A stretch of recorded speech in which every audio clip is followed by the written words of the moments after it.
ಈ ದಿವಸ ನಮ್ಮ ಮಂಜಣ್ಣವರ ಹುಟ್ಟುಹಬ್ಬ. ಹಾಗಾಗಿ ನಾವು ಸ್ನೇಹಿತರು ಅಣ್ಣ ತಮ್ಮದರೆಲ್ಲ ಸೇರಿ ಅವರಿಗೆ ಅಭಿನಂದನೆ ವಿಶ್ವಾಸನ ತಿಳಿಸ್ತಾ ಇದ್ದೀವಿ.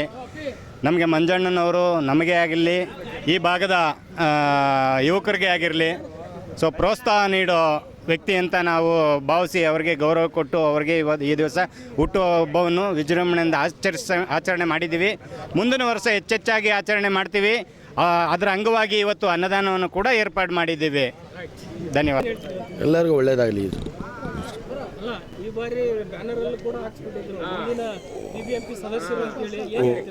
ಏನಿಲ್ಲ, ಜನರ ಇಚ್ಛೆ, ನಮ್ದೇನಿಲ್ಲ.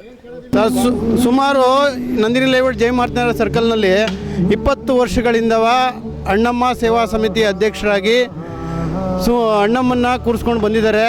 ಇವತ್ತು ಜನವರಿ 1ನೇ ತಾರೀಕು, ಇವತ್ತು ಅವ್ರದ್ದು ಬರ್ತ್ಡೇ ಇದೆ. ಅದಕ್ಕೋಸ್ಕರ ಅಣ್ಣಮ್ಮ ಸರ್ಕಲ್ನ ಯುವಕರು ಎಲ್ಲರೂ ಸೇರಿ, ಇವತ್ತು ಹಿರಿಯರು ಎಲ್ಲರೂ ಸೇರಿ ಇವತ್ತು ಅವರ ಹುಟ್ಟುಹಬ್ಬವನ್ನು ಮಾಡ್ತಾಯಿದ್ದಾರೆ ಮತ್ತು ಅನ್ನದಾನ ಸಂತರ್ಪಣೆಯನ್ನು ಮಾಡ್ತಾಯಿದ್ದಾರೆ. ಅವರಿಗೆ ಹುಟ್ಟುಹಬ್ಬದ ಶುಭಾಶಯಗಳು ಕೋರ್ತಾ ಅವರಿಗೆ ಆರೋಗ್ಯ ಭಾಗ್ಯ ಕೊಟ್ಟು ದೇವರು ಇನ್ನೂ ಹೆಚ್ಚಿನ ರೀತಿಯಲ್ಲಿ ಇನ್ನೂ ಸೇವೆ ಮಾಡಲಿ ಅಂತ ಹಾರೈಸ್ತೀವಿ.